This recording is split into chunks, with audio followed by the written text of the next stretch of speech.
Mon oncle, un fameux bricoleur, faisait en amateur des bombes atomiques. Sans avoir jamais rien appris, c'était un vrai génie, question travaux pratiques. Il s'enfermait toute la journée au fond de son atelier pour faire ses expériences. Et le soir, il rentrait chez nous et nous mettait en transe en nous racontant tout. Pour fabriquer une bombe, mes enfants, croyez-moi, c'est vraiment de la tarte. La question du détonateur se résout en un quart d'heure, c'est de celle qu'on écarte. En ce qui concerne la bombache, c'est pas beaucoup plus vache, mais une chose me tourmente, c'est que celle de ma fabrication n'ont qu'un rayon d'action de 3,50 m. Il y a quelque chose qui cloche là-dedans, j'y retourne immédiatement.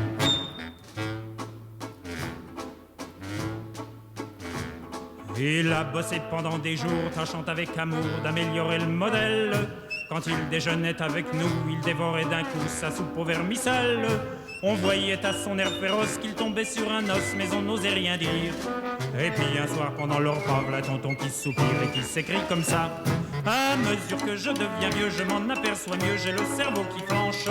Soyons sérieux, disons le mot, c'est même plus un cerveau, c'est comme de la sauce blanche.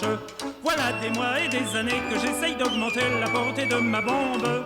Et je ne me suis pas rendu compte que la seule chose qui compte, c'est l'endroit où ce qu'elle tombe. Il y a quelque chose qui cloche là-dedans, j'y retourne immédiatement.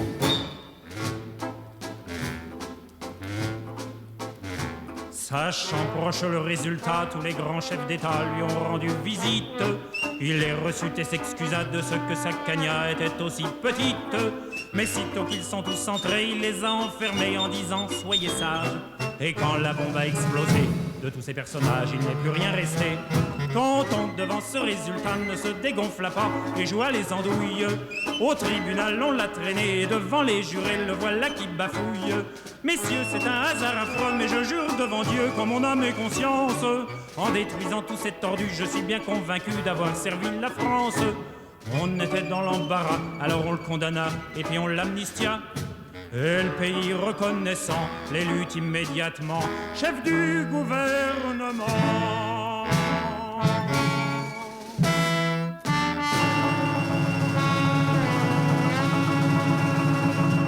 Bonjour à toutes les auditrices et tous les auditeurs de Civis Pacem, l'émission de l'Union pacifiste sur Radio Libertaire.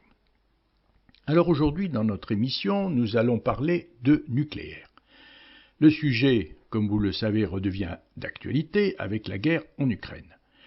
La menace de Poutine d'utiliser l'arme nucléaire et les dangers que les affrontements à la centrale de Zaporijjia font courir à la population européenne ont réveillé les vieilles peurs de l'apocalypse atomique. Depuis la tragédie d'Hiroshima, puis les catastrophes de Tchernobyl et de Fukushima, les opposants au nucléaire n'ont cessé de dénoncer l'utilisation de cette énergie conçue d'abord, comme nous le savons tous, pour un usage militaire. En France, l'Union pacifiste a toujours pris position contre le nucléaire, qu'il soit d'ailleurs civil ou militaire. Et le mouvement de la paix a lancé aussi la grande marche contre le nucléaire entre La Hague et Paris. Alors le 6 août 2021, à Caen, soit 76 ans après Hiroshima, deux spécialistes des questions du nucléaire se sont retrouvés pour exposer leur point de vue sur le sujet. Il s'agissait de Yannick Rousselet, chargé du dossier nucléaire à Greenpeace, et de Roland Nivet, du mouvement de la paix. Leurs exposés ont été diffusés sur YouTube et je vais donc vous en faire entendre quelques extraits.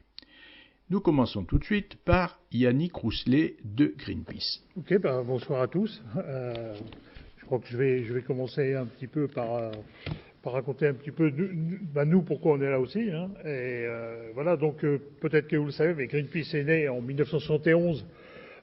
Avant tout d'une campagne contre le nucléaire militaire, hein, puisque à l'époque, en 71, 5-6 personnes un peu farfelues décident de prendre un vieux bateau pour aller s'opposer physiquement, pacifiquement aux essais nucléaires sur l'île d'Amchitka, en Alaska, là où les Américains faisaient leurs essais nucléaires. En fait, c'était pas les premiers à faire ça. Depuis très longtemps, les Quakers se manifestaient contre, et même ils allaient aussi, eux, sur place, mais personne n'en avait jamais entendu parler. Parce que simplement, ils faisaient ça et que c'était pas transmis dans le public et personne ne savait. La grande nouveauté qu'a eu Greenpeace à cette époque, ça a été l'idée, évidemment, d'emmener un journaliste à bord du bateau pour que ça soit transmis à la population. Et puis l'idée aussi, c'est de faire des escales au long pour mobiliser les gens, pour informer les gens, les mobiliser tout au long pour cette campagne contre les essais nucléaires. Ils sont arrivés trop tard, mais finalement c'était un échec sur le fait que l'essai a eu lieu, mais c'était une victoire politique énorme puisque tout le monde s'était mis à parler de cette notion de, s'ils appelaient ça, créer une vague de protestation. Et ça a été la première grosse campagne internationale qui a démarré pour nous contre les essais nucléaires. Alors après, de manière très régulière, on a été présent sur la scène internationale. Alors évidemment, tout le monde se rappelle des grandes campagnes dans le Pacifique contre les essais à Mururoa, dans lequel évidemment dès le début des années 80, et puis à nouveau dans les années 90, quand Chirac avait décidé de redémarrer les essais nucléaires, à nouveau il y a eu de grosses confrontations dans le Pacifique qui ont été évidemment beaucoup médiatisées. Et puis, voilà, régulièrement, lorsqu'il y a des occasions particulières, on est à nouveau présent sur le terrain. Je me rappelle par exemple de cette exportation de plutonium de qualité militaire américaine qui devait venir en France pour faire des tests à Cadarache et sur lequel on avait fait une très très grosse mobilisation à l'époque. Et on avait été avec l'Arctic Sunrise à l'île Longue parce qu'on avait voulu montrer justement ce lien entre donc le civil et le militaire. Personnellement, quand je suis devenu antinucléaire, quand j'ai commencé à militer, c'était en même temps que je commençais une carrière professionnelle où j'allais travailler pour les sous-marins nucléaires, ce que j'ai fait pendant 23 ans. Donc il y a beaucoup qui me posent la question, mais comment on peut vivre cette contradiction, cette incohérence ? Bon, clairement, c'est compliqué, mais lorsqu'on est dans un endroit comme Cherbourg, eh ben, tout naturellement, quand on a le père, les oncles, le grand-père, tout le monde travaille pour le nucléaire, ou pour le nucléaire militaire, ou pour les militaires, mais en tout état de cause, on était dans un système de mono-industrie, et clairement qui pose la question d'ailleurs de la mono-industrie et la manière dont on intègre la vie sociale d'un endroit par rapport à ses choix économiques et ses choix industriels. Et clairement là, évidemment, je trouve en même temps que le projet de construction de la centrale de Flamanville, c'était les premières manifestations contre Flamanville, et puis l'extension de l'usine de Lagnes, et qui était un gros sujet puisque jusqu'alors, l'usine de Lagnes, c'était le CEA, c'était une entreprise d'État. Et là, on allait faire une extension à des fins commerciales. C'est d'ailleurs la première fois qu'on se retrouvait ensemble sur des plateformes communes avec la CGT, le Parti communiste, le Parti socialiste. Tout le monde était ensemble pour dire, écoutez, même le Parti communiste expliquant, nous sommes pro-nucléaire, mais on est contre l'extension de cette usine à des fins commerciales. C'est-à-dire qu'on allait passer sur quelque chose qui était totalement différent. Il y a eu des grandes grèves des syndicats de l'AG, soutenus par la population à l'époque, et finalement qui a abouti malheureusement à la privatisation et donc à l'arrivée de la Cogema, et puis qui est devenue après Areva et qui est maintenant Orano. Et tout ça pour dire que dans l'entreprise, les questions se posaient. À l'époque, on se rappelle d'une CFDT qui était autogestionnaire, qui était pour les droits de la femme, etc. Alors, bien évidemment, on s'aperçoit aujourd'hui que tout ça a évolué et pas dans le bon sens. C'est bien clair. Mais clairement, il y avait une intégration de cette question qu'on se posait finalement entre fabriquer des sous-marins nucléaires, avec des sous-marins nucléaires lanceurs d'engins. À l'époque, on avait construit le redoutable, on était à construire le terrible, et puis les modifications sur les sous-marins. Et clairement, il y avait ce questionnement permanent qui existait. Et à ce moment-là, j'ai continué de militer contre le nucléaire en même temps que j'étais dans ce travail. Et en pensant, sur conseil de mon père, de dire au moins tu es à l'intérieur, tu sais de quoi tu parles et tu peux aussi te battre de l'intérieur. Alors c'est vrai que à l'époque, on a travaillé avec les copains de Brest, avec les copains des différents syndicats, et l'idée c'était évidemment de parler de reconversion, de parler de comment on pourrait organiser les choses autrement. Les années ont passé et on s'aperçoit qu'aujourd'hui, malheureusement, on est toujours dans une situation où finalement, non seulement on continue de construire ces sous-marins, mais en plus, on est rentré vraiment dans un jeu commercial, puisqu'on en a fabriqué pour l'Inde, pour le Pakistan, qui évidemment ont des risques évidents de servir. Et puis, on a ce contrat australien, etc. Donc, on voit bien qu'on est dans cette machine qui continue qui continue d'avancer. Mais pour vous dire, à l'époque, quand je suis devenu antinucléaire, finalement, la vraie raison, c'était finalement le fait que pour moi, il y avait une incompatibilité entre ce qui était en train de se développer et la démocratie. C'est-à-dire que mes premières raisons n'étaient pas environnementales. Mes premières raisons, ça a été parce que on instituait un système de société très centralisé, productiviste, et qui était un système dans lequel on était obligé de mettre des barbelés pour protéger la matière, dans lequel on contrôlait les gens. Il y avait un système policier qui arrivait avec le secret. Hein. On venait du secret militaire, mais on continuait avec le secret dans cette industrie.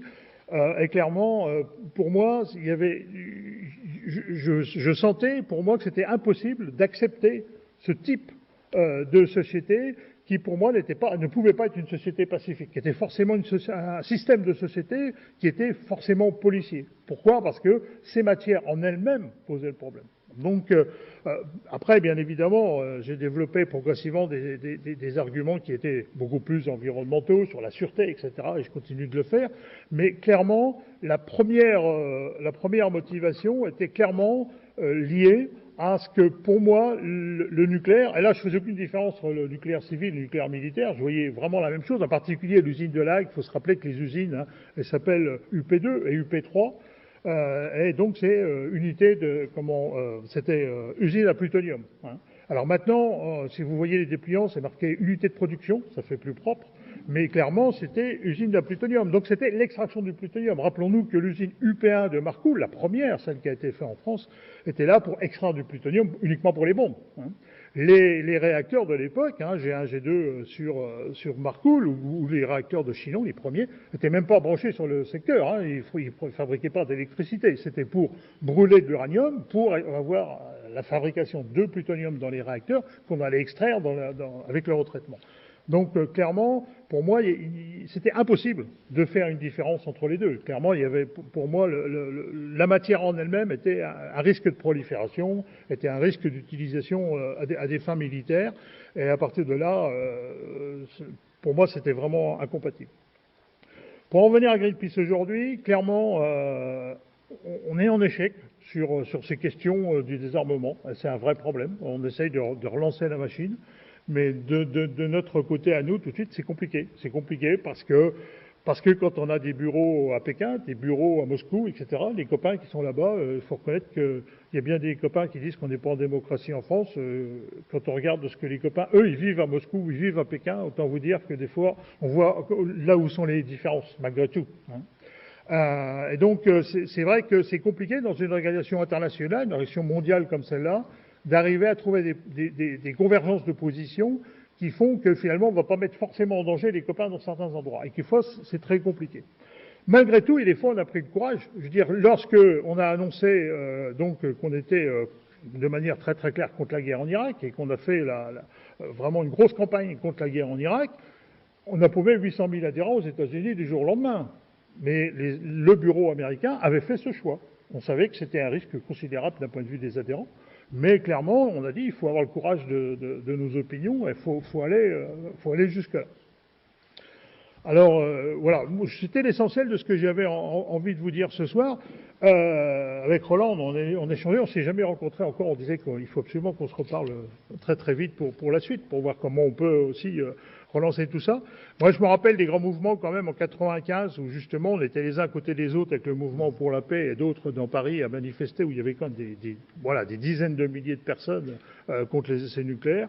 Et c'est vrai qu'on peut rêver qu'on revienne à ça parce que c'est clair qu'on a une position qui est, le désarmement doit être quelque chose qui doit être une priorité internationale et c'est très important.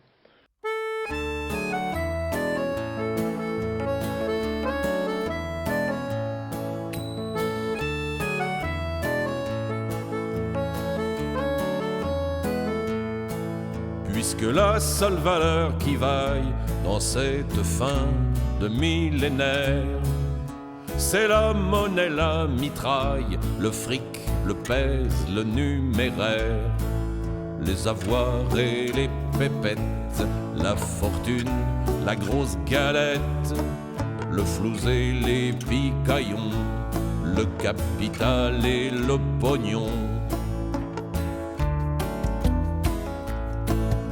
dans ma grande naïveté, une question me préoccupe, la nouvelle pauvreté. Faut nous dire combien ça coûte, 1 kilomètre d'autoroute, Superphénix réformé, un grand stade à footballer. Combien ça coûte une famille pour qu'elle survive une année, juste en bouffant des lentilles et en payant son loyer? Combien ça coûte la souffrance, combien ça pèse la détresse, combien ça coûte l'indigence dans notre beau pays de France? Oui, dites-moi combien ça coûte un Charles Leclerc, un Exocet, un joujou de chez Dassault, un TGV supersonique, un cocktail ministériel, les grands travaux présidentiels. Combien ça coûte le prestige, combien ça coûte l'indifférence? La la la la la la la la la la la soin.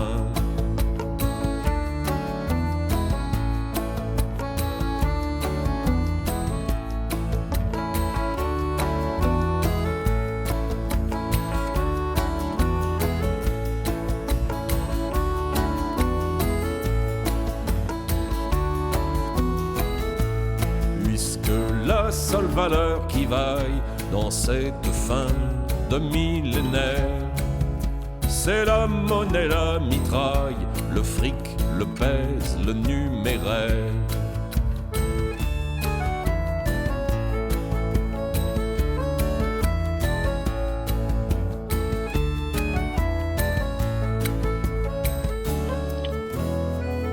Vous êtes à l'écoute de l'émission Civis Pacem de l'Union pacifiste et vous venez d'entendre une chanson ancienne de François Béranger, mais une chanson qui est toujours d'actualité. Surtout lorsque l'on parle, comme aujourd'hui, du coût de l'armement nucléaire. Vous avez entendu aussi Yannick Rousselet de Greenpeace et nous allons entendre maintenant Roland Nivet du Mouvement de la Paix au sujet du nucléaire civil et militaire. Donc je m'appelle Roland Nivet, j'habite Rennes et donc je suis porte-parole national du Mouvement de la Paix. Donc moi j'ai rejoint le Mouvement de la Paix, je pense dans les années 81, je crois, 82. Je suis tombé sur un groupe d'étudiants dans l'université dans laquelle je suis salarié. J'ai été salarié de l'université de Rennes toute ma carrière et j'ai exercé les fonctions de directeur du service de la recherche et du transfert de technologie. Voilà. Et donc il distribuait un tract dans lequel il donnait le montant mondial des dépenses d'armement. Et là, c'est vrai que je suis tombé sur le cul parce que je ne m'imaginais pas qu'on pouvait dépenser tant pour les questions militaires. Voilà. Et donc j'ai rejoint le Mouvement de la Paix. Donc je vais vous présenter moi un peu le Mouvement de la Paix et en quoi notre stratégie aujourd'hui, ce pourquoi on lutte, est une stratégie de transition, puisqu'on a parlé de transition pacifiste, transition écologique et énergétique. On est là-dedans, c'est-à-dire qu'aujourd'hui, la paix peut rassembler plein de gens différents, mais pour y arriver, il y a besoin vraiment de transition, et avec la crise aujourd'hui, encore plus que jamais. Donc, le Mouvement de la Paix, vous le savez peut-être, est né après la Seconde Guerre mondiale, des mouvements de résistance, en gros sur 4 pieds idéologiques. Les marxistes, avec le Parti communiste à l'époque, étaient très forts. Ensuite, témoignage chrétien, c'est-à-dire ce qu'on appelait les chrétiens progressistes, l'Église protestante quasiment institutionnellement, et ce qu'on appelle les libres penseurs, c'est-à-dire Camus, Sartre, Beauvoir, etc., qui ont porté sur les fonds baptismaux. Et ces 4 courants-là se retrouvent encore à travers les comités, on retrouve un peu ces courants de pensée. Il y a encore quelques prêtres ouvriers qui sont responsables de comités, il y en avait beaucoup dans le nord et dans l'est. Bon. L'objectif, c'était plus jamais la guerre, et plus jamais Hiroshima et Nagasaki. Mais très vite, ça a été les guerres coloniales. Le Mouvement de la Paix a rassemblé en France contre la guerre d'Indochine, contre la guerre d'Algérie. Les gens connaissent peut-être des gens comme Henri Alleg, etc., qui ont fait partie de ce mouvement. Et on reste toujours avec cette vision de rassembler des gens qui peuvent avoir des conceptions de la société différentes. Et dans le respect mutuel, tout en connaissant nos diversités et nos différences, on travaille ensemble pour rassembler. Actuellement, le Mouvement de la Paix fait partie du réseau ICANN international qui a eu le prix Nobel de la paix en 2017. Et on a été les initiateurs en France de ce mouvement. Et aujourd'hui, on coordonne un mouvement qui s'appelle, comme vous un peu, mais En Marche pour la paix, qu'on a créé, qu'on a initié en 2015 après les attentats pour dire il faut se relever et de ne pas subir les attentats en baissant la tête. Et donc on a des choses à en dire. Et on est à peu près 150 à 160 organisations, dont les principales organisations syndicales, la CGT, Solidaire, Sud, la FSU, et des organisations politiques, PC, les Verts, les France Insoumises, plus le CCFD, ATD Quart Monde, Secours catholique, qui ensemble avons écrit quelque chose qui s'intitule « Stop la guerre, stop les violences, stop la misère », auquel on a rajouté maintenant « Stop les armes nucléaires ». Voilà. Et donc, dans l'histoire de ce mouvement contre la guerre, contre les... Voilà. Mais une date importante, c'est 1999-2000, pour la première fois, les Nations Unies votent une résolution qui s'appelle « Résolution pour une culture de la paix », qui est un vrai projet dans lequel, après avoir étudié les conditions, pourquoi il y avait des guerres, qu'est-ce qu'il faut faire et sur quoi il faut bouger une fois qu'on a vu les causes pour aller vers la paix, et comment agir. Et voilà. Et cette résolution nous a fait un peu changer et de passer de contre, on était contre et on est toujours contre, qu'il faut être contre, mais beaucoup plus dans un mouvement de construction d'alternatives et de transition.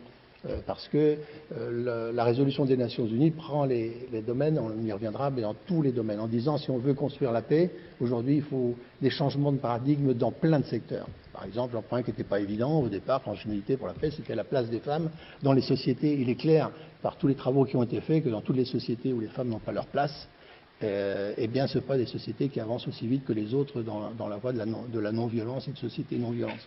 La question du développement durable, la question donc de la démocratie participative, la question du respect de la diversité linguistique, culturelle, et le respect du multilatéralisme, un État égale un État, qu'il soit petit ou grand, chacun a la voix au chapitre. Et c'est le mélange de tout ça qui fait, et ensuite, comment on travaille ensemble. Voilà. Donc on utilise ça maintenant, et dans la situation actuelle, bon, pour nous, si on fait le bilan, parce que si on veut savoir, transition, savoir d'où on part, où on veut aller, par quelle voie on veut y aller. Donc il faut quand même faire un petit peu la situation actuelle. Donc je ne voulais pas la faire rapidement. Pour nous aujourd'hui, le défi climatique est quelque chose de fondamental. Il va falloir résoudre le problème et le résoudre dans la paix, par des procédés pacifiques. Sinon, on va dans le mur. Je reviens du Vietnam, il y a 2 ans, j'étais au Vietnam. J'ai vu l'inquiétude en Asie, à quel point elle est. Ils sont en train de construire des digues pour protéger les rizières. Donc, dans cette région en Inde, c'est des dizaines de millions de personnes qui, si ça continue, et ça va continuer dans un premier temps, qui vont devoir bouger. Donc, on va avoir des frottements démographiques qui vont être extrêmes, qui vont impliquer des conflits, etc. La crise sanitaire en rajoute et révèle aussi à quel point il y a des efforts à faire sur les mentalités, etc. Et bien sûr, les défis économiques avec les inégalités sociales. Il y a encore aujourd'hui à peu près 800 à 900 millions de personnes qui ne mangent pas leur faim. Les Nations Unies, l'UNICEF viennent de lancer des appels les semaines passées là, sur la famine en Madagascar, en Érythrée, et des appels en disant c'est des dizaines de millions de personnes qui vont subir de plein fouet la famine. Voilà. Donc, bon, ceci dit, il ne faut pas être trop pessimiste quand même, parce que j'ai fait ce discours sur la faim avec quelqu'un qui travaillait sur la faim, etc., qui m'a dit quand même, on n'est jamais moins mort de la guerre que maintenant. C'est-à-dire que la guerre, quand même, comme solution, bien sûr, il y a les guerres en Irak. Il y a 800 000 morts aujourd'hui. Puis la guerre à conséquence de l'Irak, c'est quand même tout le Moyen-Orient à feu et à sang, y compris la région subsaharienne, avec le terrorisme et les fondamentalismes violents. Bon. Mais aujourd'hui, on est quand même... donc je participais ce matin à la conférence d'Hiroshima contre les bombes IH par visioconférence, où c'était justement la vague de la paix qui est lancée tous les ans maintenant par les survivants, où ces survivants disaient on est aujourd'hui à une situation où c'est vraiment l'avenir de l'humanité qui est en cause en tant que survie de l'humanité physique. Et donc... j'ai parlé de ça, un peu de tout ce que je voulais, mais en fait, on a un constat majeur depuis plusieurs siècles, on va dire ça comme ça. On est dans des logiques qui sont des logiques d'affrontement, des logiques de violence, des logiques de domination, que ce soit pour la révolution industrielle, la constitution du capitalisme ou aujourd'hui au niveau des multinationales.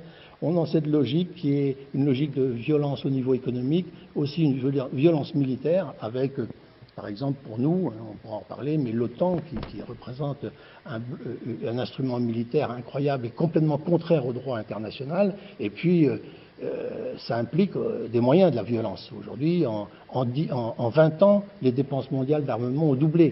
Elles sont parties de, tenez-vous bien, de 1000 milliards de dollars en 2000. Aujourd'hui, l'an dernier, on est à 2000 milliards de dollars tous les ans pour les dépenses militaires. Et juste, je donnerai un petit chiffre que je pose quelquefois. Est-ce que vous savez quel est le budget des Nations Unies pour la paix? En gros, c'est 4 milliards par an. 4 milliards de dollars. Donc, vous voyez, on a raison d'être sévère avec les Nations Unies qui ont été largement instrumentalisées par les multinationales et surtout les grandes puissances, le G7, le G8 ou le G20 qui dominent ça. N'empêche que le chiffre, il est abyssal. Bon, voilà. Et donc, la guerre, la violence, et puis on a aussi devant nous, là par exemple, l'Afghanistan. Là, les Américains, tout le monde s'en va d'Afghanistan, 30 ans de guerre. Et puis, qu'est-ce qui reste? Les talibans vont prendre le pouvoir. S'il y a un échec plus patent, c'est celui-là. Donc, 800 000 morts en Irak, etc. Donc, les obstacles, c'est quoi? Les obstacles, c'est ça, c'est les logiques de puissance. Le lobby militaro-industriel. Je donne un exemple, c'est Quilles qui le dit dans son bouquin, un ministre de la Défense. Il va, parce que les choses ont quand même un peu changé, il va à Washington quand Mitterrand arrive au pouvoir et il dit la guerre des étoiles, on n'est pas d'accord. Bon, voilà, on n'est pas d'accord. Il y a beaucoup de choses sur lesquelles il est d'accord, par là. Et il va là-bas, il le dit, et il revient dans son bureau, et le lendemain qu'il est revenu à Paris, il a un coup de téléphone de Lagardère, les missiliers, Matra et compagnie, qui lui dit, il raconte ça, qu'il laisse dans son bouquin, il dit, je regrette, mais hier ou avant-hier, vous étiez à Washington, vous n'avez vraiment pas défendu les intérêts de la France. Vous avez tous compris que c'était les intérêts de Lagardère. Et aujourd'hui, il faut savoir que 85% à peu près de la presse est aux mains du lobby militaro-industriel. Vous avez vu que les chaînes de télé, ils appartiennent à... Voilà. Et donc, on est dans cette situation. Moi, je parle de lobby médiatico, politico, et étant issu de l'université, je dirais, scientifico-industrielle et militaire. Dans l'université où je travaille, 80%, c'était 400 personnes qui travaillaient à temps plein pour le militaire, quasiment dans l'électronique. Les mathématiciens, pareil. Les chimistes, pareil, sur la coque des sous-marins, les coques à fibre de carbone pour ne pas être détectables, c'était beaucoup de chimistes. Les algorithmes des matheux, c'était pour ne pas détecter, pouvoir communiquer sans être détecté, etc. Y inclut les gens qui travaillent sur la résonance magnétique nucléaire, sur ce qui se passe dans les... Bon, je vous en passe, et des meilleurs, alors que, par exemple, le secteur de l'électronique médicale, il plafonnait à 50 chercheurs. Donc, c'est cette situation-là. Alors, je voulais parler après, je pense qu'il y a quand même une stratégie qui est en train de se mettre en place au niveau mondial. Il y a des facteurs qui n'apparaissent pas forcément, mais qu'on a pu détecter dans les forums sociaux. Progressivement, il y a eu Gênes, on en parle un peu cette année de Gênes, c'est l'anniversaire de l'assassinat du gars, là. Mais j'étais à Dakar, j'étais à Tunis. On a bien vu progressivement que les citoyens se prennent en charge. C'est pour ça que on peut avoir des différences les uns les autres. Quand on voit les citoyens qui se mettent en place, c'est toujours réconfortant. Et donc, sur le désarmement nucléaire, on arrive quand même, il faut bien être conscient, aujourd'hui, le sondage qu'on a fait, nous, avec La Croix, le journal La Croix, et le Mouvement de la Paix, et notre mensuel Planète Paix, il y a 76% des Français qui disent qu'ils sont favorables au désarmement nucléaire. Et il y en a 68% qui sont pour que la France signe le traité d'interdiction des armes nucléaires. Je vais y venir. Donc, et au niveau mondial, on voit une alliance qui m'a été, moi je l'ai vu particulièrement, j'étais à New York, je crois, en 2010, pour manifester pour la prorogation du TNP, où quand même le secrétaire général des Nations Unies est venu parler, avant d'aller parler à l'Assemblée générale, aux assemblées où se trouvaient tous les mouvements de citoyens. On était 5-6 000 devant les Nations Unies à manifester. Et il a dit, vous les citoyens, vous êtes l'avenir de l'humanité en matière d'armes nucléaires. Alors peut-être démagogie, mais pas démagogie quand on sait qui était dans la salle. Il y avait la Confédération syndicale internationale, c'est tous les syndicats en français sont à la CSI. Vous aviez la Croix-Rouge internationale, le Croissant-Rouge international, quasiment l'ensemble des églises. Vous avez les associations de parlementaires, des ONG, du monde entier. Donc il a fait un vrai front dont il faut bien prendre conscience qu'on représente vraiment la majorité. Et aujourd'hui, le TNP, il est signé par 183 États des Nations Unies. Le TIAN, ça a été voté par 122 États. Il n'y a que 9 États, les 9 États qui possèdent l'arme nucléaire, qui bloquent tout, dont notre pays, qui est pire que tout. Puisque donc pour dire les succès qu'on a gagnés, je ne vais pas revenir, mais on a quand même gagné en 2017 le vote par l'Assemblée générale des Nations Unies d'un traité d'interdiction des armes nucléaires, qui est entré en vigueur le 22 janvier de cette année.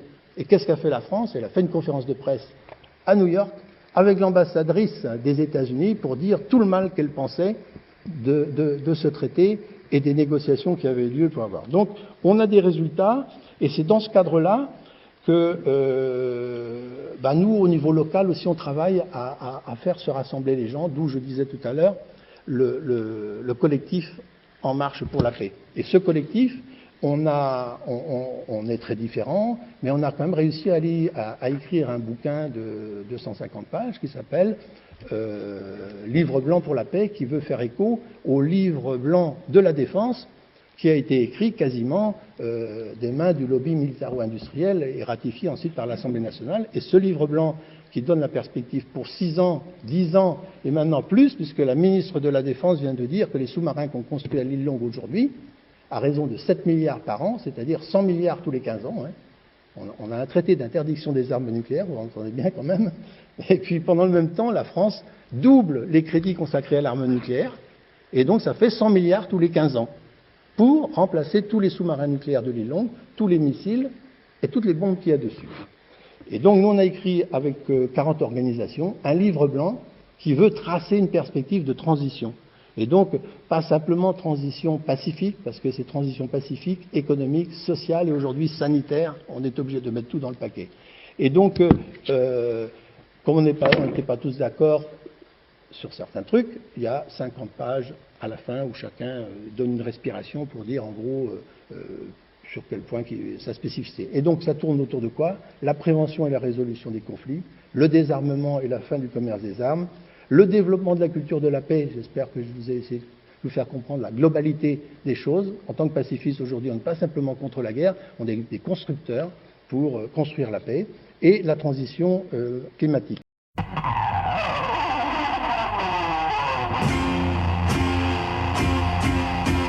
Notre monde entier s'effondre, les spectres sortent de l'ombre, les Indiens se font la guerre, Mahatma n'a pas su faire, la bombe est prête à sauter, le bouton à s'enfoncer, des avions tournent sans cesse, des enfants déformés naissent, le racisme existe encore malgré tous ceux qui sont morts. Au nom de la liberté, combien de gens sont tués? Ne voyez-vous pas, mes frères, où se dirige la terre? Les révoltes nous étonnent, 1000 glas partout résonnent, des cadavres ressuscitent, par tous les regards s'évitent, on arrache les forêts pour y planter des armées. Des enfants parfois s'élèvent, disant mettez une trêve à ce futur inquiétant, mais leur voix s'envole au vent. Et la fête continue, les chaussures frappent à l'ONU. Les premiers soudain s'écroulent, le scandale amuse les foules. Les fusils et les lunettes leur font tous peur pour leur tête. Des conseils se réunissent, on prie pour que tout finisse. On croit redevenir sage, on pense tourner la page. L'âge d'or enfin commence, mais soudain on nous annonce que quelques nations lointaines s'est réveillée dans la haine, que des peuples se rebellent, qu'il faut qu'on leur soit fidèle. On leur envoie quelques troupes et les partis se regroupent, les alliances se reforment, les beaux sentiments s'endorment, les ultimatums s'envolent, les gros bombardiers décollent. Et si un jour, par erreur, au Vietnam, à Cuba ou ailleurs, on pousse un bouton de trop, le feu d'artifice est beau. Ce n'est pas ainsi, mon frère, que l'on met fin à la guerre. Ce n'est pas ainsi, mon frère, que l'on met fin. C'est Antoine qui chantait contre la guerre et c'est maintenant Roland Nivet qui reprend la parole, Roland Nivet du Mouvement de la Paix, pour nous parler de la menace nucléaire. Alors, les urgences, pour nous, en premier, bien sûr, il y a d'abord la menace nucléaire. Parce qu'on a quand même aujourd'hui 14 000 bombes atomiques. Chacune représente 100 fois, parfois peuvent aller jusqu'à 1000 fois Hiroshima. Hein, c'est quand même 10 kilotonnes seulement Hiroshima. Hein, 250 000 morts à Nagasaki. Bon. Donc les urgences, c'est d'abord les armes nucléaires, parce que c'est un acte politique qui dépend de l'homme, du politique tout de suite. Et la deuxième, qui est tout aussi importante, c'est l'urgence climatique, qui, elle, dépend aussi de décisions politiques humaines, mais qui est dans une cinétique qui est telle qu'elle va peut-être être pas si facile que ça à interrompre. Il faut changer complètement de paradigme. Bon, et je pense qu'on peut gagner cette bataille, parce qu'effectivement, faut être optimiste quand même. L'obtention du TIAN pour la première fois, donc le TIAN, le traité d'interdiction des armes nucléaires, donc voilà, pour la première fois, toutes les armes de destruction massive sont interdites par des traités. C'est quand même quelque chose qui est le résultat de la bataille qu'on a pu mener, nous, depuis 1948 et d'autres, voilà. Donc, la journée du 21 septembre 2019. Pour la première fois, tous les ans, nous, on manifestait pour la journée internationale de la paix. Bon, on se retrouvait surtout les syndicalistes, les féministes, les environnementalistes, les écologistes, etc., le mouvement social. Et il y a eu la jeunesse qui a déboulé quand même, hein, avec en mars 2019 les manifestations pour le climat, et le secrétaire général des Nations Unies qui déclare, 100 jours avant le 21 septembre, cette année, la journée internationale, ce sera agir pour la paix, agir pour le climat. Et je pense que cette journée-là, on a réussi à la faire avec nous, le Mouvement de la Paix, qui animions un peu ces marches avec le collectif, et rejoindre les Youth for Peace, les jeunes pour le climat, et Citizens for Peace. Et on a fait à Paris, bon, une manifestation qui n'a pas duré trop longtemps, parce qu'on a pris plein la gueule de grenades et compagnie, mais dans toute la France, il y a eu des manifestations, et pour la première fois, je crois, les climato-militants et les pacifistes se sont retrouvés ensemble, et je crois que c'est bien qu'il faut qu'on continue ensemble. Je pense que justement, je disais, il faut que des mouvements comme Greenpeace, moi je trouve qu'ils se sont éloignés un petit peu. Je pense à cet exemple, parce que je coordonnais un peu pour le Mouvement de la Paix la discussion en 2019 avec des collègues de Greenpeace, où on n'a pas réussi à se mettre d'accord sur l'introduction du mot désarmement nucléaire dans l'appel commun de toutes les organisations qui manifestaient ensemble pour le climat et la paix. C'est comme ça, c'est des contradictions, ça ne veut pas dire que... Il y a eu des exemples aussi, la fin des essais nucléaires, quand Chirac a voulu reprendre, c'est la mobilisation mondiale qui a fait que Chirac a dit, bon, bah, on va en faire encore un, mais on arrête là. Bon, parce qu'il était parti pour en faire toute une série. Mais rappelons-nous, à l'époque, la sensibilisation où on a fini par les boycotts des vins français, etc., par la Nouvelle-Zélande, voilà. Et on voit bien que, à cette époque-là, clairement, le gouvernement français a fléchi. Il a fléchi devant la mobilisation en France, les milliers de personnes qui défilaient à Paris, on a défilé quand même un paquet de fois, je me rappelle. Et donc c'était juste pour dire, voilà, la mobilisation à ce moment-là, c'est parce que, bon, il y a eu évidemment la présence de bateaux de Greenpeace sur l'atoll pour sensibiliser avec des actions militantes, mais derrière, c'est bien du mouvement citoyen qui a pris le relais, en particulier évidemment les îles du Pacifique, et la Nouvelle-Zélande, etc., mais on est arrivé à des stades de boycott des produits français. C'est quand même ce qui a fait fléchir le gouvernement à l'époque. Les populations sont contre les armes nucléaires, contre toutes les armes de destruction massive. Mais ils n'ont pas forcément conscience ou l'assurance que c'est leur action qui va changer. Ils voient bien le problème, ils sont pour la résolution par l'élimination, mais ils ne voient pas que ce sont eux-mêmes la solution. Les citoyens, de se mobiliser et de faire connaître, par exemple, qu'on disait, comme avant la guerre en Irak, même si on ne l'a pas gagnée, cette bataille. Dans le monde entier, c'est... Il faut bien tous qu'on n'oublie jamais cette manifestation. Dans le monde entier, ça a tourné 24 heures de manifestation non à la guerre. Eh bien, il faut qu'on arrive, avec le mouvement contre les armes nucléaires, à la même chose. Par exemple, une journée, le 26 septembre, journée internationale des Nations Unies pour l'élimination totale des armes nucléaires, à se mettre d'accord, soit les maires ou les parlementaires, ou Greenpeace, ou le mouvement de la paix, ou sortir du nucléaire. On doit quand même bien être d'accord de dire qu'on n'est pas d'accord là-dessus. Et au niveau mondial, tous les réseaux se regrouper. Je pense que c'est la solution. Et puis le débat politique, ne pas faire passer les élections présidentielles, par exemple, sans qu'on continue des marches comme vous le faites, ou d'autres, pour mettre les pieds dans le plat sur ça, parce que personne ne veut en parler. Vous n'avez pas vu le Ouest France aujourd'hui, il n'y a rien. Il n'y a pas un mot sur Hiroshima. Incroyable, c'est la première fois que je vois ça. Pas un mot. Mais en tant que mouvement, on n'a pas pris de position sur le désarmement nucléaire, sur le nucléaire civil, sauf à dire que les crédits qui sont consacrés aux armes nucléaires devraient être reconvertis dans des dépenses utiles pour la société. On dit l'éducation, la santé, mais aussi sur la transition écologique et la diversification des sources d'énergie et des énergies alternatives. Maintenant, il y a une question qui se pose, et c'est pas moi qui vais la résoudre aujourd'hui.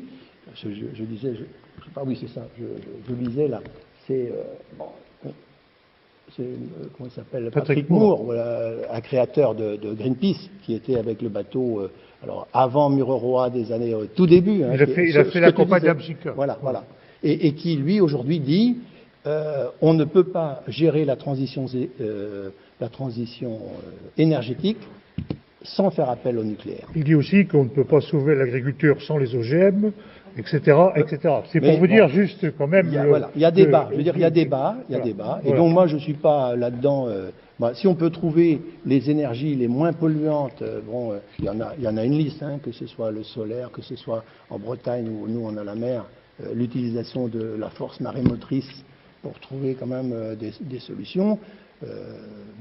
Mais il y en a plein, il faut qu'il y ait débat et il faut surtout qu'il y ait des moyens qui soient mis en place pour y arriver. Il faut se rappeler qu'il ne faut pas mélanger la production d'électricité et la question énergétique au niveau mondial. Le nucléaire en termes énergétiques au niveau mondial, c'est que 4,2%. Donc c'est clair qu'avec 440 réacteurs, on ne fait que 4,2%. Clairement, si on veut sauver le climat demain, c'est pas par là que ça passera. Je veux dire, notre problème, et à ce moment-là, il faudrait, pour avoir un quelconque effet, construire très rapidement des centaines de réacteurs dont on sait qu'aujourd'hui, personne n'en a les moyens, ni économiques, ni industriels.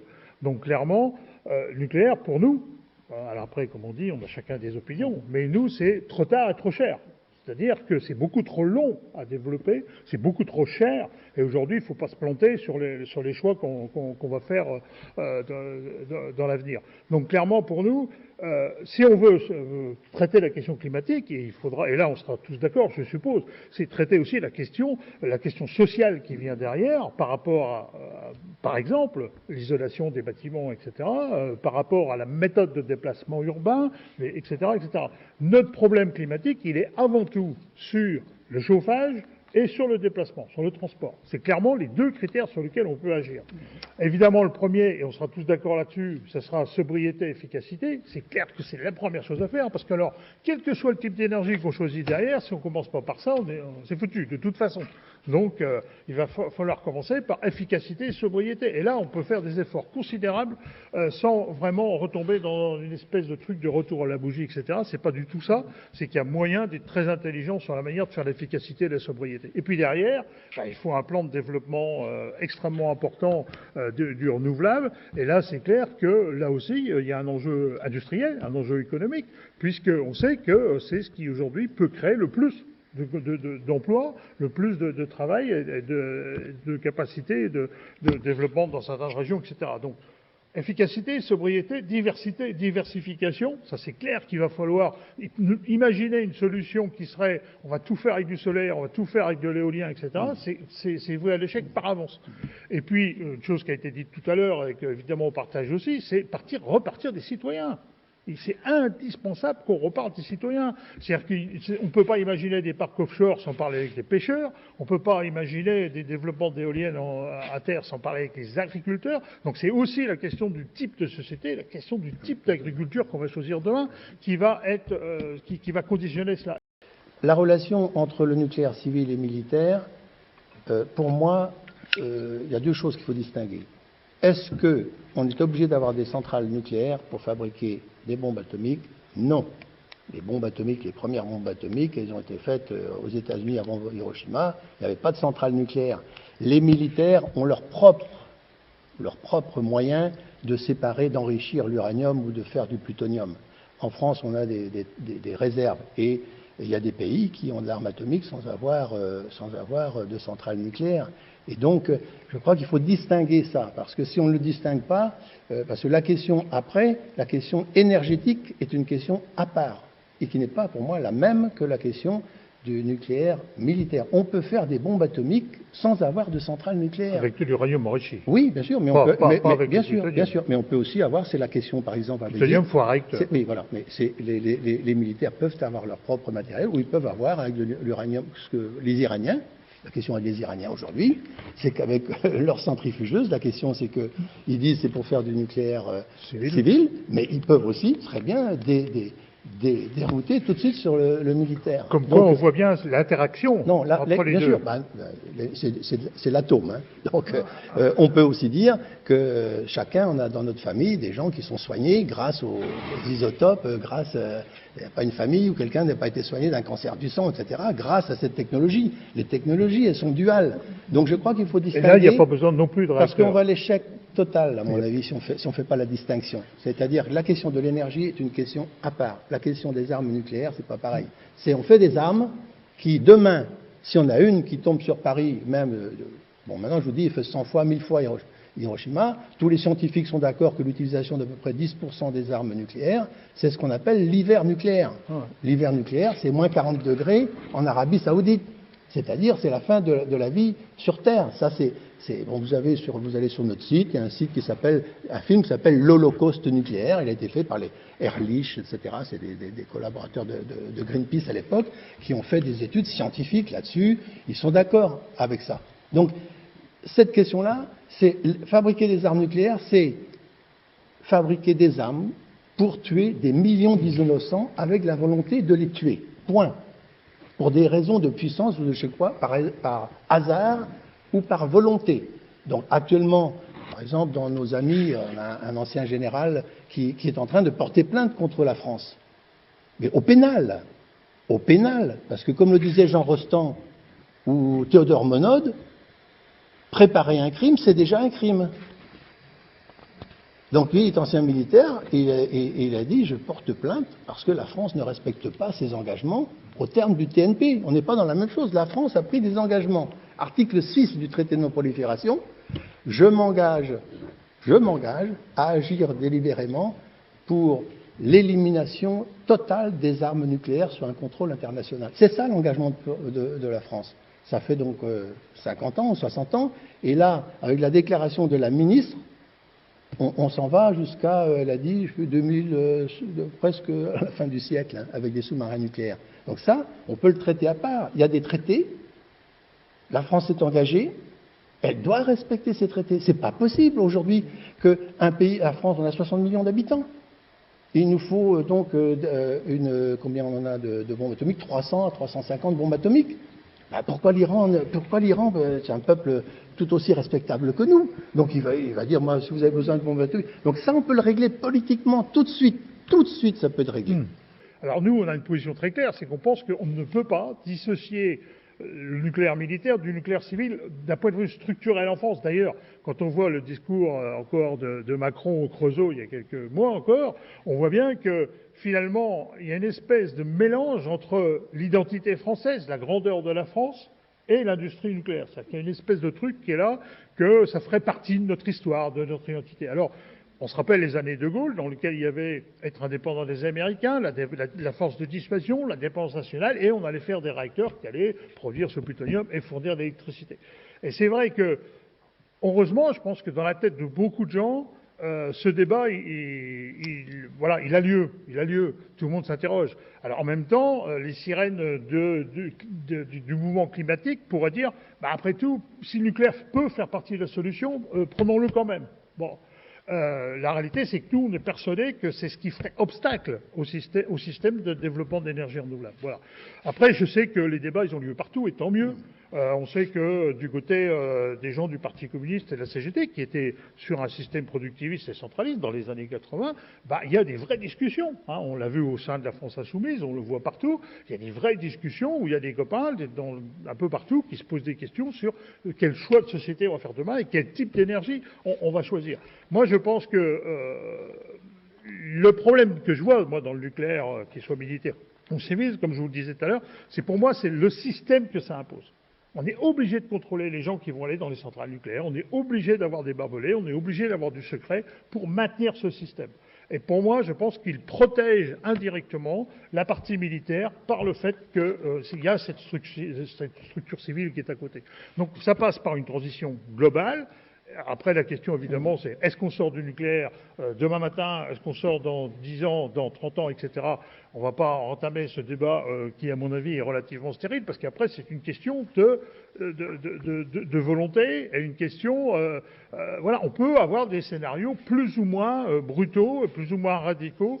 La question, elle est comment tout cela peut prendre un minimum d'harmonie dans la progression. C'est-à-dire, comment on va pouvoir révolutionner ce système énergétique en même temps que, de fait, on va aussi avoir un respect des terres agricoles et pas faire n'importe quoi. Voilà, on en parlait tout à l'heure encore par rapport à la méthanisation.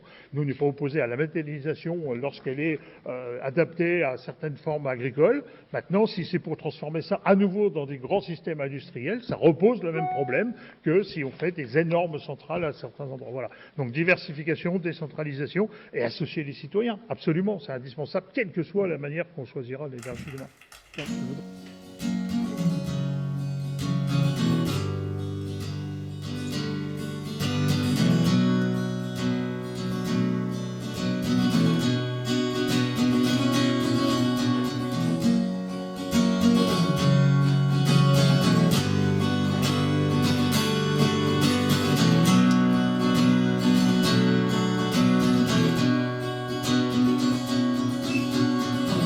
Chaleur quand tout tremble de givre, pour ne pas faire d'erreur sur la conduite à suivre. Est-ce qu'il vaut mieux attendre ou ne pas hésiter? Est-ce qu'il vaut mieux prétendre ou bien tout avouer? Conjurer ses frayeurs là où l'espoir délivre, ne surtout pas faire d'erreur sur la conduite à suivre. Est-ce qu'il vaut mieux se rendre ou bien combattre encore? Poser un geste tendre ou rester le plus fort? Dois-je écouter mon cœur et ses battements ivres? Je ne veux pas faire d'erreur sur la conduite à suivre. Est-ce qu'il vaut mieux en rire ou garder son sérieux? Est-ce que choisir le pire peut ressembler au mieux? Quand quelquefois j'en pleure, je cherche dans les livres comment ne pas faire d'erreur sur la conduite à suivre. Faut-il faire des calculs, anticiper la suite, rester lorsque tout brûle ou bien prendre la fuite?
Vous venez d'entendre la chanteuse Lise Martin qui s'interroge sur la conduite à suivre. Roland Nivet du Mouvement de la Paix et Yannick Rousselet de Greenpeace, que vous entendez dialoguer dans l'émission Civis Pacem de l'Union pacifiste depuis le début, proposent des solutions pour se passer du nucléaire civil et pour éliminer le nucléaire militaire. Même si parfois les opinions divergent sur le nucléaire civil, Yannick Rousselet insiste sur les dangers du nucléaire civil comme militaire. Enfin, comme tu as vu, on peut avoir des avis, on va dire, nuancés sur la question. Ça ne veut pas dire qu'on est en désaccord, on dit juste qu'on a des nuances sur la manière de voir les choses. C'est vrai que moi, je suis intimement convaincu du lien. Voilà. Après, d'un point de vue strictement technique, ce qui a été dit tout à l'heure par Roland est totalement exact. On peut parfaitement avoir un programme nucléaire militaire sans programme civil. C'est-à-dire qu'on pourrait avoir, comme le fait l'Iran, de l'enrichissement avec des centrifugeuses, qui est le même système que ce qu'on utilise pour enrichir pour les centrales nucléaires en France maintenant, à Pyralate. Et on peut très bien avoir ça pour faire de l'uranium enrichi, pour faire une bombe type Hiroshima, ou alors on prend un petit réacteur militaire et on brûle de l'uranium pour faire du plutonium.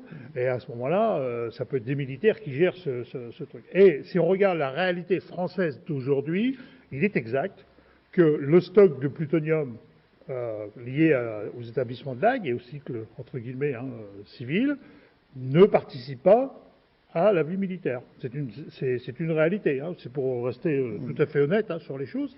C'est une réalité. C'est-à-dire que le stock aujourd'hui de plutonium qui sont dans les bombes qui sont à l'île Longue, sur les sous-marins en particulier, elles perdent de leur qualité par la fabrication d'américium. C'est-à-dire que le plutonium se dégrade et on a de l'américium 241 qui se crée dans la bombe. Mais comme on sait désaméricioniser, on renvoie ces têtes à côté de Dijon, à Val-Duc, et on retire cet américium 241, ce qui fait qu'on a un stock qui tourne. C'est-à-dire qu'il n'y a plus besoin d'extraction de plutonium en France, déjà depuis un bon bout de temps. Voilà. Donc ce qui est seulement prévu, c'est qu'au cas où il y aurait utilisation, mais ce serait dans un cas extrême évidemment, s'il y avait utilisation d'une partie de ces bombes, c'est l'établissement Orano de La Hague, qui lui extrait du plutonium tous les jours. On en a 64 tonnes. On se rappelle, Nagasaki, c'est 9 kilos. On en a 64 tonnes sur les étagères de La Hague aujourd'hui. Toutes les semaines, on a des camions avec 150 kilos de plutonium par camion, donc 300 kilos de plutonium qui partent de La Hague pour aller à Marcoule. On ne traite pas de l'idée que ça pose là aussi un vrai sujet. C'est-à-dire que ce plutonium, 150 kilos par camion, tous les lundis matins, ça passe à côté, puisqu'ils prenaient le viaduc de Calix jusqu'à ce qu'on leur dise que sûrement que ça supporterait pas la chute, surtout dans les cuves qu'il y a juste en dessous. Donc là, ils ont décidé, maintenant ils passent par le sud de Caen, mais ça change rien. Mais tout ça pour vous dire que, de fait, ce plutonium militaire, aujourd'hui, il tourne en boucle. Ce qui fait qu'aujourd'hui, on pourrait, d'un point de vue strictement technique, séparer les deux questions. Strictement technique. On n'a pas la même opinion sur la question, on va dire, morale et la question énergétique. Maintenant, sur la question technique, il est vrai qu'aujourd'hui, on peut imaginer un système militaire, qu'on supprimerait un système militaire sans qu'il y ait de conséquences de l'un sur l'autre. Les gens n'ont pas la conscience claire qu'ils sont la solution, donc ils ne descendent pas dans la rue. Parce qu'ils ont l'impression que le militaire, ça fait partie quand même de choses que, c'est un peu compliqué d'intervenir. C'est du domaine du secret, de la puissance de l'État, du chef d'État. Qu'est-ce que moi, Pékin de Rennes ou de Quimper, je vais pouvoir faire ? Si, c'est ça qui peut faire débloquer les choses. Et donc, je pense qu'on est en train de gagner avec difficulté. On a quand même fait une avancée avec le traité sur l'interdiction des armes nucléaires. Pourquoi on a fait une avancée ? Jusqu'à maintenant, le désarmement nucléaire se négociait à Genève. Donc, le traité de non-prolifération nucléaire, article 6, prévoit l'élimination des armes nucléaires. Il y a quand même une diminution, parce qu'on était à 60 000, avec les accords Reagan-Gorbatchev, les accords SALT de limitation des armes stratégiques, on est arrivé à peu près à 12 000, 13 000 armes nucléaires aujourd'hui. Donc 7, 8 000, plus que ça, mais il y en a 8 000 aux États-Unis, il y a à peu près la même chose en Russie, et puis la France et tout ça, c'est un peu négligeable, quoi. Enfin, c'est pas négligeable, c'est 300. Et on a même assisté dans les dernières années au fait que, avec les accords avec la Russie, je sais plus, je crois que c'est 300 tonnes de matière fissile, d'uranium des bombes atomiques russes ont été rétrocédées aux Américains dans les accords de désarmement. Voilà, ça c'est déjà mieux quand même. On traite les bombes atomiques russes chez les États-Unis pour faire de l'énergie. Et l'autre exemple, c'est quand même l'Afrique du Sud qui a arrêté son programme et qui est maintenant, tout en restant dans la technologie atomique, est devenu un des spécialistes mondiaux des radioisotopes et il est devenu, d'après ce que j'ai compris, l'Afrique du Sud, le plus grand producteur d'isotopes médicaux qui permettent l'imagerie médicale. Donc, mais on est en train de gagner. Je veux dire, on est en train de gagner. Le front, je dis le front, il existe. Quand vous avez aux Nations Unies les syndicats, les églises, les mouvements écologiques, les mouvements féministes, tout ça qui sont ensemble pour dire les armes nucléaires, on n'en veut pas. Et qu'il n'y a que devant nous que 9 États. Ben, si, la question, c'est de trouver les moyens de mobiliser. Ça, on peut le gagner. Le 7 juillet, c'était l'anniversaire du vote aux Nations Unies du traité d'interdiction des armes nucléaires. Donc, il y a eu, je crois que c'est 700 personnes qui ont envoyé des lettres aux parlementaires. Et la réponse, elle vient toujours la même. On a l'impression que ce sont des perroquets. Et il y a même un député qui dit « Vous nous avez posé la question, mais avant, j'ai demandé au ministre de la Défense qui m'a répondu ceci, cela, et je suis d'accord. » Alors on dit « Mais à quoi sert un député ?» Alors on leur répond, 6 pages, en leur disant « On n'attend pas ça des députés. » Un député, en sa conscience, il doit avoir quand même... Et donc, on aborde frontalement cette question de la dissuasion. Et Le Drian, parce qu'on a manifesté, nous, le 20 janvier, aux portes de l'Assemblée nationale, et on a réussi quelques députés. Bon, il y a eu les Verts et il y a eu les communistes qui nous ont soutenus. Et le lendemain, il y avait quand même la question qui a été posée à Le Drian sur le Tian. Pourquoi vous ne... Et alors Le Drian a dit, on est contre des mesures unilatérales. Mais qu'est-ce que c'est que des mesures unilatérales? C'est des mesures qui sont discutées avec personne. Hein. L'arrêt des essais nucléaires français, il a discuté avec personne. Tout ce que les mesures dont la France, la fermeture d'Albion, il a discuté avec personne, ils ont fait tout seuls. En gros, Albion, ça servait plus à rien dans leur conception parce que les trucs, ils étaient visibles et on pouvait les bombarder de n'importe où. Mais la France n'a fait que prendre des décisions unilatérales. D'ailleurs, elle n'a pas envie de discuter avec les autres. Mais elle peut faire une chose aujourd'hui très simple. Hein. Avant, il y a 5 ans, en gros, 3 ans, 4 ans, oui, depuis le nouveau gouvernement, donc c'est depuis 5 ans, la France dépensait 3,5 milliards d'argent pour les armes nucléaires. On est passé à 7 milliards, en gros, pour la modernisation, pour changer les sous-marins. Il pourrait dire, la France, tout de suite, demain matin, j'arrête les programmes de modernisation, on a la crise climatique, on a la crise sanitaire, on a la crise économique qui arrive, l'endettement, la dette, on arrête tout ça, parce qu'on en a déjà 300, c'est bon, on arrête et on discute, mais ça aurait un retentissement au niveau mondial, si la France disait ça, mais bien sûr qu'il faut arrêter ça, parce que ça sert à rien. Ça empêchait quelle guerre?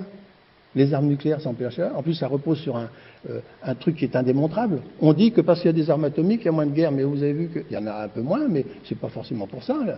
Parce que, voilà, ça n'aboutit à rien du tout. La sécurité, soi-disant, apportée par les armes nucléaires, où elle est? Les attentats, ils sont au cœur de Paris. À quoi ça sert les armes atomiques contre les attentats et des choses comme ça? C'est beaucoup plus profond ce qui se passe. Hein. Donc oui, il faut arrêter tout ça. Ça sert, à mon avis, ça sert à rien pour quelqu'un qui a vraiment en tête la sécurité. Et ben, je reprends l'exemple de Giscard, qui s'en va, et qui dit, après, 10 ans après, il dit, bon, de toute façon, j'aurais jamais appuyé sur le bouton, donc tout ça ne sert à rien, sauf peut-être au lobby militaro-industriel qui engrange tranquillement les profits sans aucune discussion. Il n'y a pas de marché, hein, il n'y a pas de mise en concurrence, etc. Voilà, donc on demande actuellement la diminution tout de suite de 50% au niveau mondial et en France des dépenses militaires. Vous ne se rendez compte de 2 000 milliards, de 1000 milliards à 2000 milliards. Un seul missile de ceux de l'île Longue, donc il y en a 60, un seul missile coûte 150 millions d'euros d'après l'usine Nouvelle. Un seul missile. Il y en a 60. On va tous les changer. Avec chacun 8 à 10 bombes atomiques qui ont leur trajectoire individuelle. Hein. Une bombe atomique va aller par là, l'autre va par là. On peut faire 100 millions là, 200 millions de morts ici et là. Mais c'est qu'on dit qu'il n'y a plus d'essais nucléaires. C'est vrai qu'on les a gagnés, on a arrêté les essais nucléaires à Mureroy. Mais à côté de Bordeaux, au Cestas de Bordeaux, on continue les essais nucléaires en laboratoire, c'est-à-dire des simulations d'essais nucléaires. Et on sait qu'aujourd'hui, qu'avec la puissance des algorithmes, on arrive à peu près à Et une des objectifs supposés, je pense qu'on ne doit pas être loin, parce qu'il y a quand même des gens qui savent, c'est de miniaturiser la bombe atomique.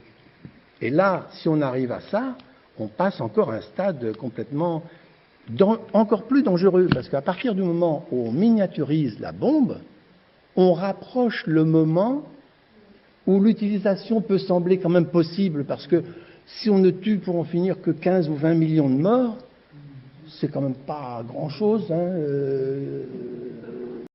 La miniaturisation des armes nucléaires est un vrai problème. C'est ce qu'ils disent les militaires, elle peut devenir dans ce cas-là une arme du champ de bataille. Les travaux continuent aussi, c'est sur les neutrons, sur la possibilité d'avoir des bombes qui détruisent rien physiquement et qui tuent la vie. Et ça, alors ça a été vraiment le gros programme des années 90, ça a été plus ou moins abandonné, mais là on sait que tout de suite sur le laser mégajoule à Bordeaux, ils travaillent encore énormément là-dessus. C'est la bombe propre, entre guillemets. C'est-à-dire que je balance le truc et elle explose suffisamment d'altitude pour tuer toute forme de vie, mais que l'endroit puisse être économiquement et industriellement réutilisable très vite. Parce que le gros problème de la bombe historique, c'est qu'elle détruit tout et que, évidemment, il est très compliqué et de reconstruire et d'y revivre à l'endroit, parce qu'il est fortement contaminé. Donc l'idée, c'est de tenter de trouver ce qu'ils disent être la bombe propre, c'est-à-dire que l'effet radioactif est très fort, il va tout tuer instantanément, mais on ne contamine pas, ou très peu, une zone très localisée, de manière à ce que ce soit utilisable. C'est-à-dire qu'à chaque fois, on est dans la logique de comment on peut faire pour que ça soit utilisable.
Dans les champs de bataille de haute intensité, comme disent les militaires, comme par exemple aujourd'hui la guerre en Ukraine, est-ce que les belligérants utiliseront ces fameuses bombes nucléaires miniaturisées? Le mouvement pacifiste devrait bien sûr manifester son opposition à ces armes nucléaires, mais il semble que ce soit encore difficile en ce moment. Alors Yannick Rousselet de Greenpeace et Roland Nivet du Mouvement de la Paix ont rappelé leurs engagements pacifistes. Dans les années 80, 70 même, quand on se rappelait qu'est-ce qui poussait le pacifisme, c'était en gros, tu vas chez les cathos ou les cocos. Je veux dire, c'est la réalité, je veux dire, c'était ça. Alors moi j'ai appris à parler dans un micro dans une église, et je suis arrivé dans un atelier où il y avait la cellule Benoît Frachon, avec sur 110 bonhommes, il y en avait 105 qui étaient au Parti communiste, à la CGT, donc c'était bien comme école parce que ça m'a permis de croiser tout cela. Donc c'était une école fantastique, je veux dire. Donc c'est clair, il y avait d'un côté la JOC, etc., les mouvements catholiques, puis de l'autre on avait l'école élémentaire du Parti communiste, etc.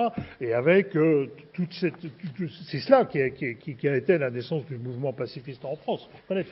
Et après avec des hauts et des bas, parce qu'après on se rappelle quand il y a des événements géostratégiques qui se produisent, et on se rappelle justement les essais qui reprennent en 95, où on a devant la manifestation plus le Parti communiste à la CGT qui crie non non au Pershing, et nous on est derrière pour dire au SS-20, parce qu'évidemment à l'époque il y avait toute la discussion sur le déploiement des Pershing par les Américains, mais en même temps il y avait de l'autre côté les SS-20. Donc voilà, ça fait partie de notre histoire commune, mais voilà, après le mouvement pour la paix, de fait, a été avant tout un mouvement qui a été poussé par le Parti communiste et la CGT, qui a été un vrai soutien, et tant mieux, c'est très bien.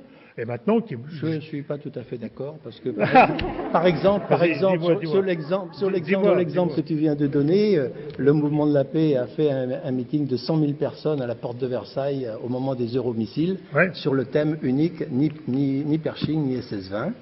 Et par exemple, sur la question de l'Afghanistan, dès le départ, il s'est exprimé contre l'invasion de l'Afghanistan par l'Union soviétique. Absolument. Et que donc la diversité qui existait dans le mouvement de la paix, en particulier la présence de forces différentes, permet des discussions, voilà, comme aujourd'hui, il y a des discussions chez nous sur celles qu'on a aujourd'hui. Il y a des copains qui sont complètement... D'ailleurs, si je suis là un peu ce soir, c'est parce que ces copains qui participent quelque part à votre marche, des militants du mouvement de la paix, on dit mais il faut absolument que vous participiez à cette marche, même si on n'en était pas les organisateurs. Donc voilà, il y a des liens... par exemple, aujourd'hui, à l'Assemblée nationale, quand on a voulu aller dans l'Assemblée nationale, il y a eu, il faut le dire clairement, il n'y a eu que 2 partis politiques qui ont soutenu notre démarche. Et le Parti communiste, et en particulier le député, c'est pas loin d'ici, c'est Le Havre, le Coq qui est venu, et qui est antinucléaire d'ailleurs, et qui a pris la parole à l'Assemblée nationale pour interviewer Le Drian et les Verts. Voilà. Donc la France insoumise, ils sont membres du collectif La Marche pour la Paix, mais la vérité c'est qu'ils n'étaient pas avec nous devant l'Assemblée nationale, mais bon, la prochaine fois ils seront sûrement avec nous. Ils étaient avec nous à l'île Longue en octobre 2018. Bon voilà, mais autrement, au-delà de ça... Nous arrivons à la fin de notre émission Civis Pacem. Nous remercions les organisateurs de la Grande Marche pour la Paix qui ont invité à Caen le 6 août 2021, à l'occasion de l'anniversaire de Fukushima, Roland Nivet du Mouvement de la Paix et Yannick Rousselet de Greenpeace. Vous pouvez d'ailleurs retrouver l'intégralité de leurs interventions sur le site de la Grande Marche pour la Paix. Le mouvement pacifiste a besoin de toutes ses forces pour s'opposer à la prolifération des armements nucléaires et pour dénoncer les préparatifs de la guerre. Dans l'ambiance anxiogène entretenue par les gouvernants, est-ce que les populations accepteront les augmentations du budget de l'armée, le recrutement massif de militaires et l'entraînement de futurs combattants? L'Union pacifiste est bien sûr opposée au nucléaire militaire, mais elle est aussi opposée au nucléaire civil. Alors quand on entend le président de la France, pays le plus nucléarisé du monde, vouloir relancer le nucléaire sous de faux prétextes écologiques, il y a bien sûr de quoi s'inquiéter. Et quand, plus étonnant encore, on entend le Premier ministre japonais réclamer, après le désastre de Fukushima, la construction de nouvelles centrales, nous sommes alors très choqués. La peur provoquée par les dangers des centrales en période de guerre, comme en Ukraine où la plus grande centrale d'Europe se retrouve en zone de guerre, ne suffit pas pour faire comprendre au gouvernement que cette source d'énergie doit être supprimée. Alors nous sommes prêts bien sûr à l'Union pacifiste à participer avec tous les mouvements pacifistes et écologistes à l'abolition du nucléaire civil et militaire. Et je vous dis maintenant à la semaine prochaine. Ciao ciao.